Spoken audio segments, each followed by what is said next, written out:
Walter Benjamin was a German Jewish philosopher and cultural critic working in the early part of the 20th century.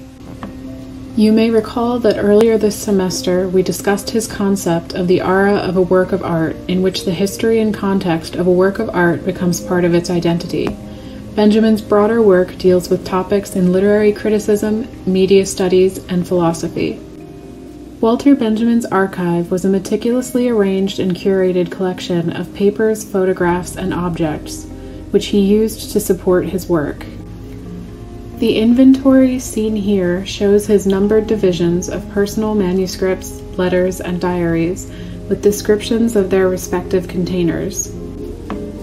Many of the items listed were destroyed or lost after Benjamin left Berlin when the Nazis came to power. Tragically, he died in 1940 while attempting to escape France to come to the US, but parts of this archive have survived because of Benjamin's concern for preservation.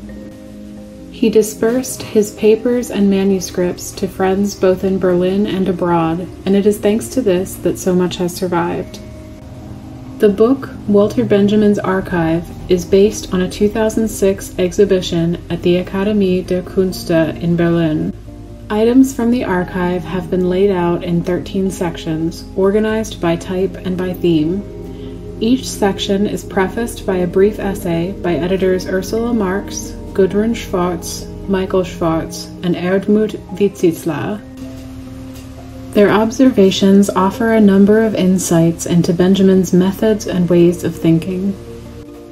One prominent feature of Benjamin's archive is its fragmentary nature. He jotted down thoughts whenever and wherever he had them. As a result, a number of items in the archive appear to be written on scrap paper, like these notes, entitled, "What is Aura?" Other fragments were created quite deliberately.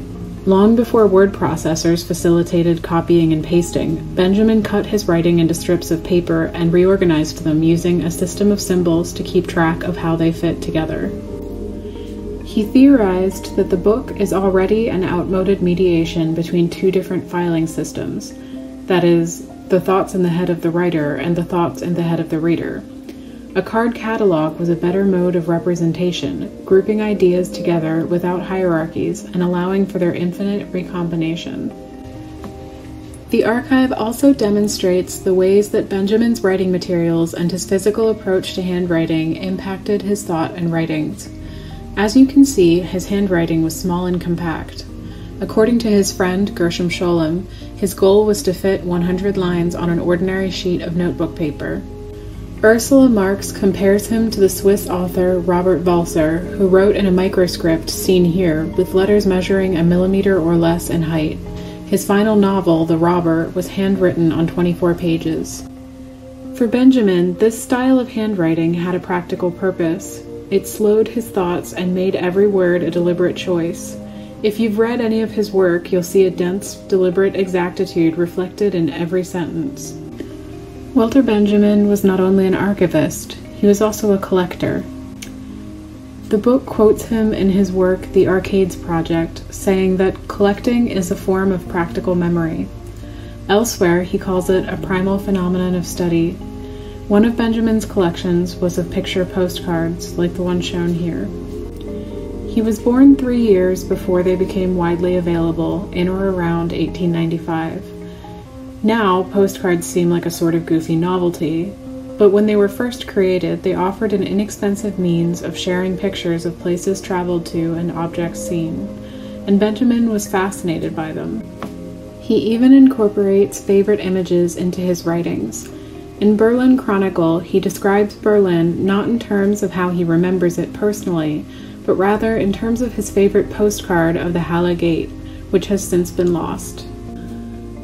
A significant section of the book is dedicated to another collection, his son Stefan's speech.